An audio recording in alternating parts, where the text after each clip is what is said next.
कुछ नहीं कहती। सुनिए जी, अब इस 12 लोगों के ससुराल में एक पंखे में मैं नहीं सो सकती। कहीं से भी एक और पंखा लेकर आइए ना। साक्षी, तुम जानती भी हो ये एक पंखा भी हम लोग कितनी मुश्किल से लेकर आए थे। 8 महीने तक हमने इस पंखे की किश्त भरी थी।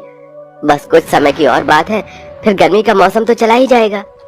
गर्मी का मौसम है तो क्यों, मैं भी चली जाऊंगी एक दिन इसी गर्मी में। गर्मी में दिन भर काम करना और ठीक से नींद न मिलने की वजह से अब साक्षी की तबीयत खराब होने लगी थी। वहीं गर्मी की वजह से साक्षी के हाथ पैरों पर गर्मी के दाने निकल आए थे।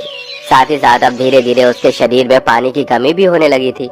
शरीर में बिल्कुल भी जान नहीं बची, ना जाने क्यों चक्कर आ रहे, ऊपर से पसीना आता है। गर्मी के चलते मेरा बीपी बहुत ज्यादा लो हो गया है।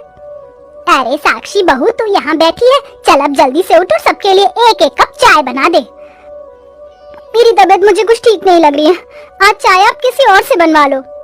तो जैसी चाय तो इस घर में कोई भी नहीं बना सकता। चल उठ जा, ये तबीयत खराब कुछ नहीं होता। अपनी सास की बात सुन साक्षी उठती है और गर्मी में जाकर सबके लिए चाय बनाती है। साक्षी चाय का ट्रे लेकर हॉल में आ ही रही होती है कि तभी अचानक साक्षी को चक्कर आ जाते हैं और वो वहीं बेहोश हो जाती है। अरे हे भगवान, साक्षी को क्या हो गया? साक्षी, साक्षी उठो, तुम ठीक तो हो ना? अरे आप सब लोग भाभी को संभालिए, मैं जल्दी से डॉक्टर को लेकर आता हूँ। विजय भागता हुआ डॉक्टर के पास जाता है और उसे बुलाकर लाता है। डॉक्टर साक्षी का चेकअप करता है। डॉक्टर, क्या हुआ साक्षी को? वो ऐसे अचानक बेहोश कैसे हो गई? आप लोग इतनी लापरवाही कैसे कर सकते हैं? आप देख नहीं रहे, इनके पूरे शरीर पर गर्मी के दाने निकल आए हैं। इतने छोटे से घर में आप इतने लोग रहते हैं और आपके घर में सिर्फ एक ही पंखा है। गर्मी के चलते इनके शरीर में काफी कमजोरी आ गई है। इन्हें हम ग्लूकोज चढ़ा रहे हैं।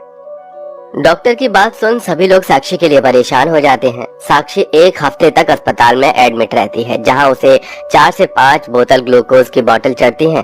साक्षी की ऐसी हालत देखकर सबको बहुत दुख होता है।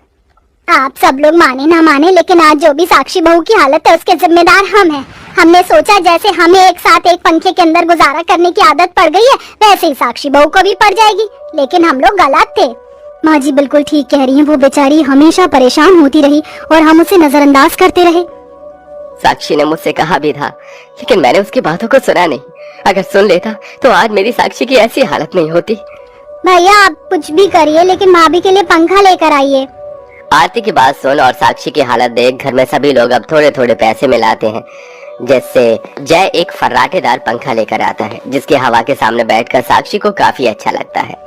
साक्षी बहू, हमें माफ कर देना, हमारी वजह से तेरी इतनी बुरी हालत हो गई थी। इसमें आप लोगों की कोई गलती नहीं है, ये सब तो बस गर्मी की वजह से हुआ था। लेकिन अब देखिए हमारे घर में कितना अच्छा पंखा आया है। अब हम में से किसी को भी कभी गर्मी से परेशान होने की कोई जरूरत नहीं होगी। अब साक्षी के साथ साथ सभी लोग फर्राटेदार पंखे और छत पर लगे पंखे की हवा में आराम से रहते हैं, जिससे अब ना ही तो किसी को गर्मी लगती है और ना ही किसी को कोई परेशानी होती है। साथ ही साथ साक्षी भी अपने इस 12 लोगों के ससुराल में खुशी खुशी रहती है।